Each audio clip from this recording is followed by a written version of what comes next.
Welcome to the Lakefront Radio Show, broadcasting from Atlanta, Georgia, where high-profile lake and waterfront professionals from across the nation are interviewed.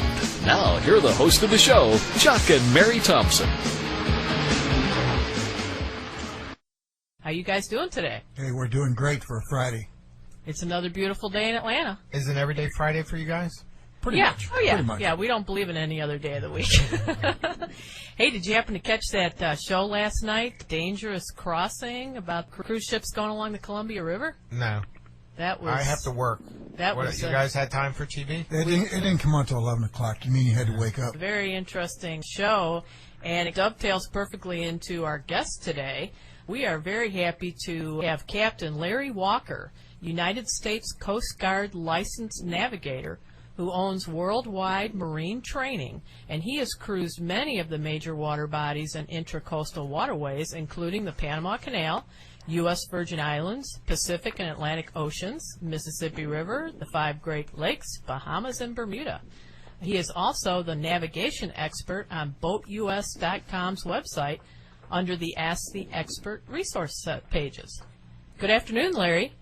Good afternoon. How are you doing? Pretty good. How about you? Just doing great. Well, welcome to our show. We're glad to have you here today.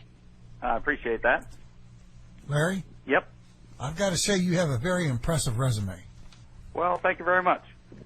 How did you get started in the whole boating scene? What piqued your interest? Were you quite young when you got interested in all of this? Well, actually, Mary, I'm still young. Of course you are. Of course you are. Well, we didn't really do too much with that when I was a kid, except we would rent rowboats for $3.50 a day and go out flounder fishing. This was on the Barnegat Bay in New Jersey.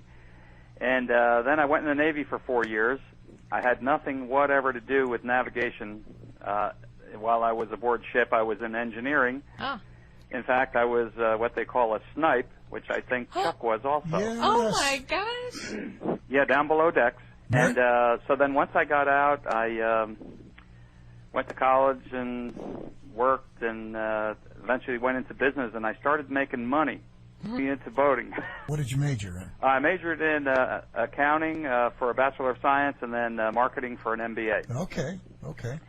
And once I started making money, and while I was doing that, and as I was working up to that, I had a group of sales reps that sold to me, and those guys, father and son team, they were avid boaters, so I was out with them on their boats a lot. And boy, the bug bit me, and that's it. Wow. It's been ever since. Very cool. Did you start out with any particular boats that you preferred? Well, when I started out, I primarily was a power boater. Mm-hmm. And I've had about, 9 or 11 boats. I can't remember, something like that. I feel better. And but I live in the sailing capital of North Carolina, and I have for a little over 10 years. So I've done a lot of sailing, quite a bit of sailing. So I'm about 60-40 in favor of power boats still. But one day I might be 50-50 power and sail. I don't know. Yeah. That's unusual. Most people that, speaking for myself now, that like power boats, find it a little difficult to rationalize with sailboaters. Well, I'm not the first. You're not the first person that said I was unusual. Well, I'm still going back to the idea that you were a snipe, and so was Chuck. That's pretty cool. Larry, I was going to save this question to the very last question of the show, but now that I know that you were a snipe, I've got to ask you right now. You have more respect for me, don't you? You bet I do. But the answer to this next question is really going to determine how high up the ladder I put you. Are you a polywog or are you a shellback? Oh, you got to know I'm a shellback. All right, course. buddy. My hero. A shellback from 1970. Okay. How about you? It would have been 67. Oh, he beat you. Oh, that would make you the senior shellback. That's right. Oh. And I tried to find my card before I went through a bunch of stuff today. Before I came down, I wanted my laminated card. I wanted to bring it down. But I must have stuck it in a good, safe place. I couldn't find it. Now, just in case for those who don't know, why don't you tell us what a shellback is, Captain Larry? Well, I'm looking at my shellback certificate on the wall here in my office. It's a big one, like about 15 by 18 or something. Oh, wow. And the shellback and Polywog issue has to do with crossing the equator. That's right. And it's a tradition that goes way back even before the U.S. Navy. And when you cross the equator, you become a shellback. And before that, you're a polywog. Yep. So during the day, there's a big initiation. It's an all-day thing. And the worst initiation you've probably ever gone through in your life. Wasn't as bad as boot camp. Oh, it was for me.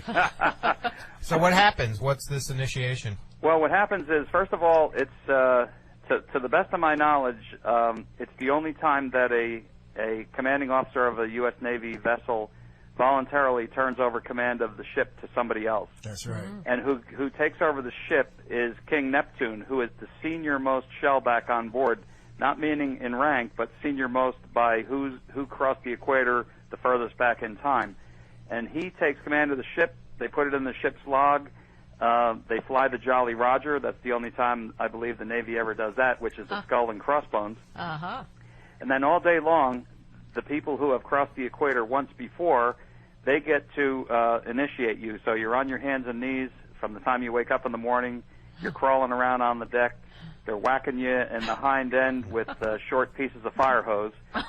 And then you get to go to through a whole bunch of activities, including the royal barber, the royal dentist, the royal doctor, and royal anything else they can think of. And don't forget the royal golden Buddha.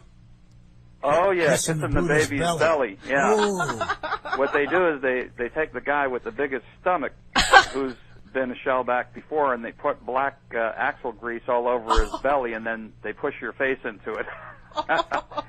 But when you go to the royal barber, he might chop off one eyebrow and half of your mustache and take a big chunk out of the front of your hair.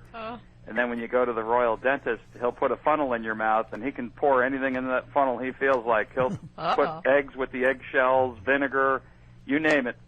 And so it's all that kind of stuff. And then we have a beauty contest, and each division on the ship has to dress up some guy as a woman. This was before Don't Ask, Don't Tell, by the way.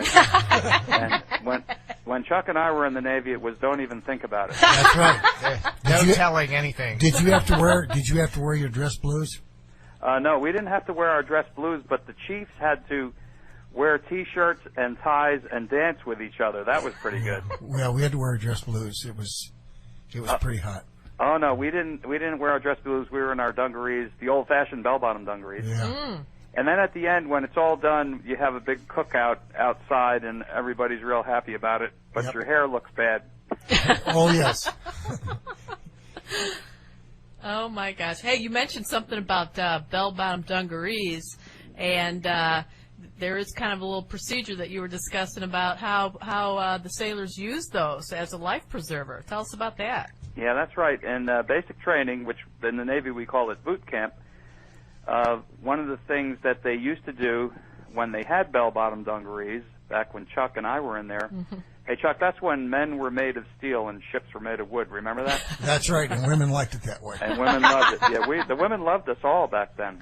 Of course. Chuck's anyway, still wearing those dungarees right now. Yeah, honey. Yeah. In honor. Well, what we would do is that the reason why sailors had bell-bottom dungarees is because if you were shipwrecked, you would tie a knot in the lowest part of the dungarees, where your ankles would basically normally be.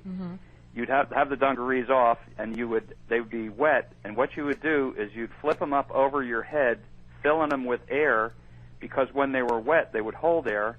And then you would put your arms through the crotch of them, basically, and then behind you, you would have two air-filled legs of these dungarees, and that's how you would float around. And then as the sun would dry that out, sooner or later the water would leak out of it, the air would leak out, and then you'd have to just do that again. But that's what they did in the early days.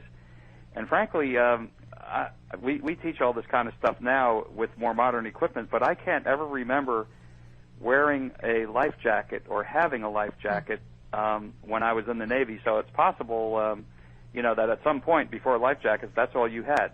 Yeah, I remember back. I was like maybe 16, and at the we're from Chicago originally, and it was at the Glenview Naval Air Base, I believe it was, and I was taking a life-saving course. And they put us through the ringer on some things, and that was one of them. We had to float our pants, and I think we even did our long-sleeve shirts or something, although that'd be a lot more difficult. And then there we were.